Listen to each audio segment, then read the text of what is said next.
comillas, no existe y que esa zona es territorio peruano.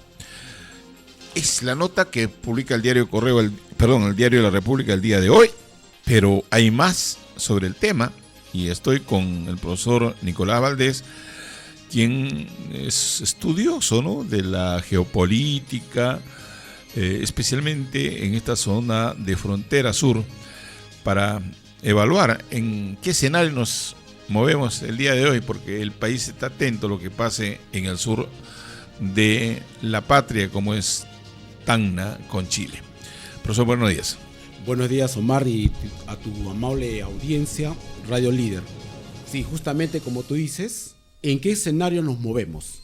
Y justamente son varios los escenarios que hay que analizar, viendo el aspecto histórico, el aspecto jurídico, el aspecto político y el aspecto geopolítico. No amamos lo que no conocemos y no defendemos lo que no conocemos y amamos. Y yo creo que es fundamental entrar a este debate o este análisis técnico, jurídico, geopolítico. En primer lugar, todo esto nace a raíz, o hay que tener conocimiento históricamente de muchos aspectos, ya sea de tratados antes de la guerra con Chile, del tratado de Ancón, por ejemplo, después de la guerra con Chile, el tratado de transferencia de 1895 entre Bolivia también y Chile, el tratado de paz y amistad entre Bolivia y Chile en 1904 y el tratado de 1929 entre Perú y Chile los imbuye directamente a este tema. Todos ellos tienen una matriz, que es la guerra del Pacífico. Entonces, si no sabemos ese elemento fundamental, no podemos analizar bien en qué problemática estamos imbuidos en este momento. En primer lugar, a raíz de la guerra del Pacífico, sabemos de que el Perú pierde toda la provincia de Tarapacá. Entonces, ¿qué ocurre? Tacna y Arica pasan a una situación de Chile momentáneamente bajo el compromiso de que iba a haber un plebiscito en el lapso de 10 años. Chile nunca lo cumplió o Chile nunca se atrevió a proponer este plebiscito, considerando de que la gente tacneña y ariqueña vivía pues de su patria peruana o sentía su patria peruana.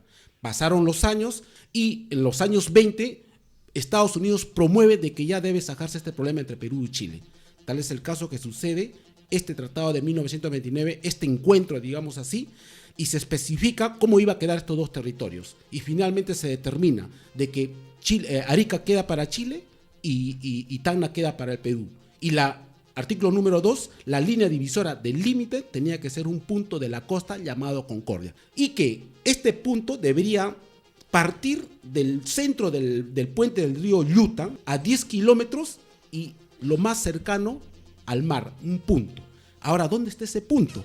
Eso lo define la Comisión Demarcadora de 1930. Octubre de 1929 y termina en 1930. En el cual Chile manda un representante, Enrique Brieva, y el Perú manda a Federico Basadre. Enrique Brieva, que esos 10 kilómetros del puente del río Yuta ya tiene que ser en forma vertical, a un punto denominado punto N. Pero Federico Basadre, representación del Perú, dice, no puede ser posible de que la frontera Perú-Chile tiene que estar en territorio, tiene que partir del mar. Eso no lo dice tratado, pero ellos ya van llevando sus propuestas, ¿no es cierto? Por lo tanto, los 10 kilómetros tienen que partir del centro de Utah haciendo una diagonal a orillas del mar. Cada uno lleva sus propuestas a sus países y finalmente Chile reconoce de que la razón de Federico Basadre, el peruano, es pues a orillas del mar. De tal manera de que en el acuerdo que se dio, se dice, se trazará hacia el poniente oeste un arco de 10 kilómetros de radio cuyo centro estará en el indicado puente y que vaya a interceptar a orillas del mar, dice, y que este punto de intersección del arco, trabajado con la orilla del mar, será el inicial de la línea divisora entre el Perú y Chile. Por lo tanto, Chile acepta de que ese punto de concordia, que especifica el Tratado de 1929, tiene que ser a orillas del mar. Y a baja marea todavía. Es más, lo recoge un diario norteamericano, y hay una foto que no le traigo en estos momentos, en el cual Enrique Bría junto con Federico Basadre se toma una famosa foto en el cual están anunciando el punto de la Concordia a orilla del mar. Bien, eso es el primer análisis. Segundo análisis. Ahora hay que demarcar. Una vez que está la limitación, hay que demarcar. Tú puedes demarcar, Omar, poniendo una pared, por ejemplo. Puedes demarcar poniendo alambrado. Puedes demarcar poniendo, qué sé yo, cualquier cinta, qué sé yo.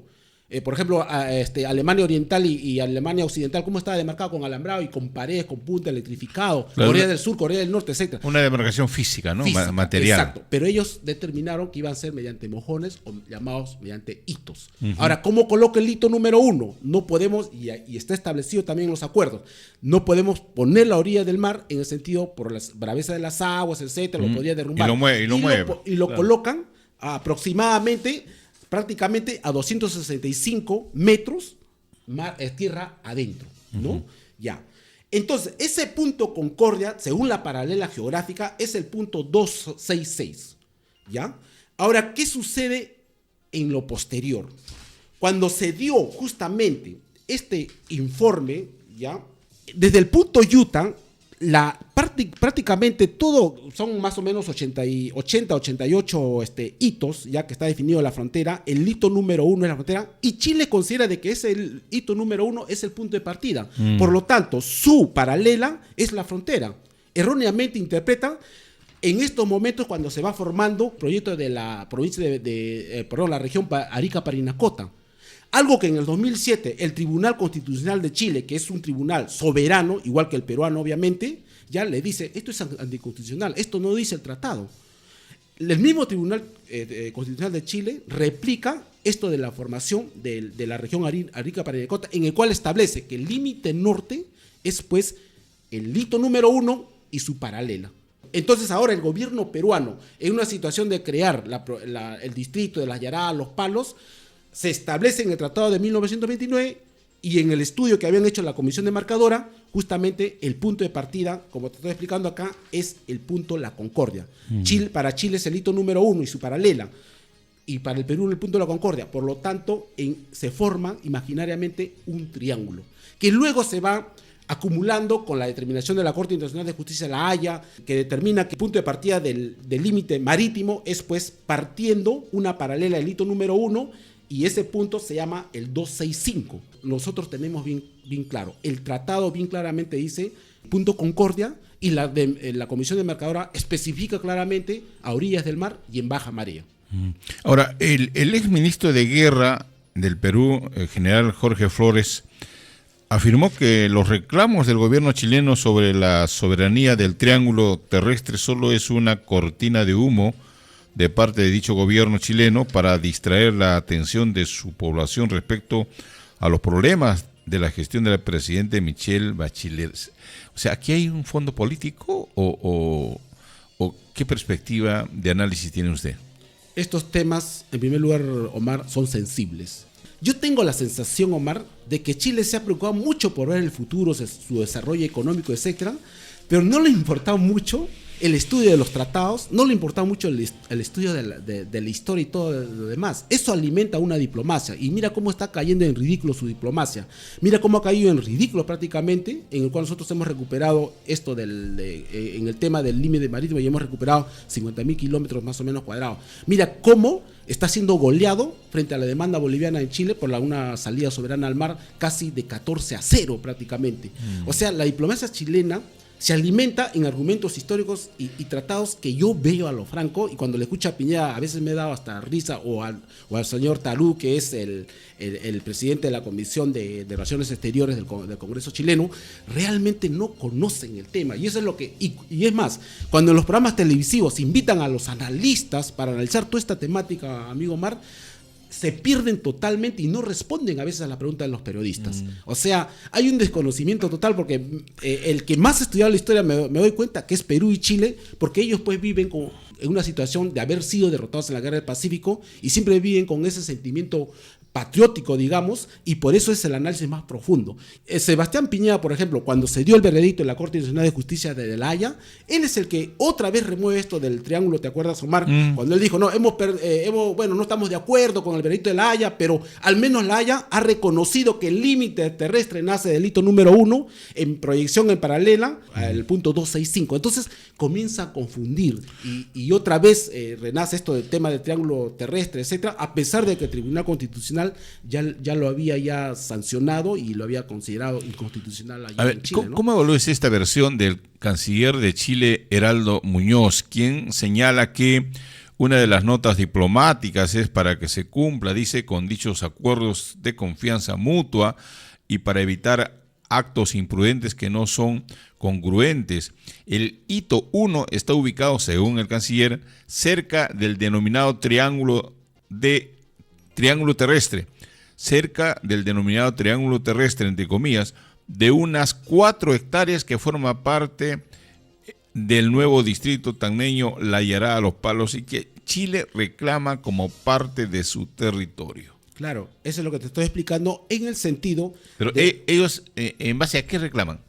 Ellos reclaman en sentido de qué? De que cuando la Corte especifica, ¿ya? La Corte especifica de que la frontera marítima va a partir del punto 265 en base a la proyección del hito número 1, o sea, de su paralela, ellos especifican, entonces la Corte está reconociendo de que nuestra frontera es pues del hito número 1. Eso en primer lugar. Entonces hay antecedentes, amigo Omar, de este convenio de pesca en el cual lo tengo aquí en mis manos. Son documentos bien simples y en el cual en un momento determinado Chile ha tratado pues de hacer considerar de que esto es un tratado, pero no es así, son solamente convenios de pesca, ya, donde el cual especifica que la pesca se va a determinar de esa paralela en base al hito número 1. O sea, hasta cierto punto ha habido un statu quo, vamos a decirlo así, en el cual ha habido un aprovechamiento de Chile, no tanto del terreno, sino porque este es campo minado, etcétera, claro, sino del mar, de sus recursos marítimos y todo ello. Y la interpretación errónea de Sebastián Piñera a lo que ha dicho la Corte, y es más, la Corte luego replica en diferentes documentos, en el artículo número 157, por ejemplo, el párrafo 157, donde dice, la Corte no está llamada a tomar una posición en cuanto a la ubicación del punto Concordia, donde empieza la frontera terrestre, dice, entre ambos países. Podría ser posible que el punto antes mencionado no coincida con el punto de frontera marítima. O sea, la confusión chilena acá cae por descarte, en el sentido de que la Corte no se pronuncia sobre la frontera terrestre que ya define, que ya está allá pétreo desde 1929. Y es más, el juez, uno de los jueces de la Corte incluso dice, ¿no?, algo más profundo, no corresponde a la Corte establecer el límite terrestre, pero era consciente que las dos partes difieren sobre el tema. Está inseguro que el punto de frontera sea el hito número 1 de tierra adentro. Si no, será el punto de intersección entre el Océano Pacífico y el arco de 10 kilómetros que parte del puente del río Yuta. Es decir, el ideal peruano del centro del río Yuta hacia la orilla del mar, que eso es lo que el juez Guillou define, que ese debe ser el límite terrestre. Claro. Y para más muestras yo creo que está más claro que el agua. Ahora, ¿hasta dónde vamos a avanzar, caminar en terreno minado, hablando literalmente? Porque ya esto definió el diferendo en el Tribunal de La Haya. ¿Y qué salida le ves? Aunque acá hay una idea que nos plantean, dice, para acabar con la controversia entre Perú y Chile por la soberanía del llamado triángulo terrestre, entre comillas, surgió en Tacna la propuesta de crear allí un parque de la paz en el que se construya un santuario religioso. La iniciativa ha sido formulada por la ONG Salvemos la Biodiversidad y damnificados por desastres naturales. Lo que noto yo, Omar, es de que Chile está convencido, erróneamente para nosotros, pero ellos convencidos de que su frontera es el hito número 1 y su paralela llegando al punto 265. Y nosotros estamos convencidos que es el punto de la Concordia, tal como está establecido la Comisión Demarcadora.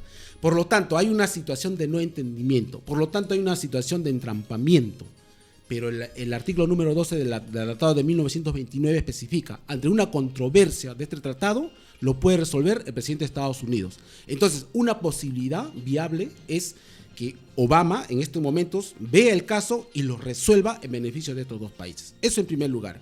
Ahora, pueden hacer muchas propuestas. Las propuestas pueden salir de ese parque en honor a los que han luchado en la Guerra del Pacífico, por decir. Otra propuesta puede salir un parque un muelle donde se instaure el monitor Huáscar ahí como una simbología de la paz, etcétera. Pero esto se debe manejar a manera diplomática. Yo presiento de que ya debe haber una conversación bilateral, porque lo que es peor, ya ha llamado a consulta a Chile al embajador chileno que estaba en Lima, ¿no? Eso quiere decir un primer paso. Luego ha habido todo una situación de mandar cartas, de dúplicas, réplicas de documentos en el cual están en desacuerdo de esta situación de la Yará a Los Palos. Ha habido todo un movimiento de documentos a nivel de cancillerías. Es cierto eso. En este momento puede entrar una conversación bilateral para mirar hacia adelante.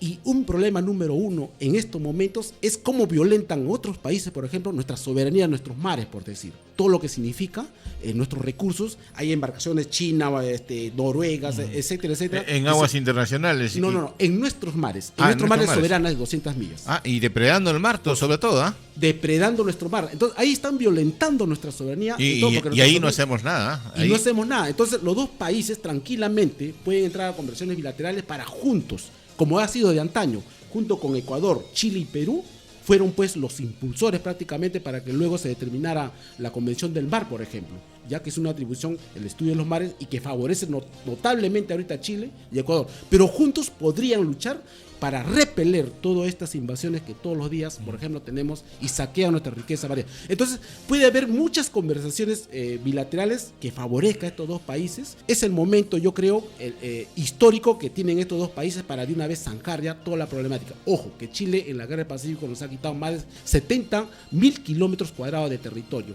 Y yo creo que por un territorio de algunas hectáreas, creo que están haciendo un problema y haciendo rebasar pues el vaso de agua, ¿no? Bien, profesor, le agradezco su presencia, muy ilustrada su participación para que nuestros oyentes tengan una ubicación actualizada de lo que está pasando en esta frontera sur y sobre todo la posición peruana y también la chilena. Algo final, por favor.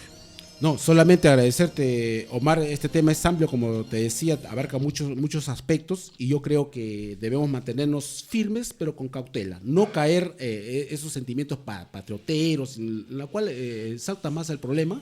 Yo creo que hay que tener la cordura, ser coherente y esperar de que haya una conversación bilateral entre Cancillería y esto pues se resuelva en forma armoniosa en bien de estos dos países. Así lo esperamos.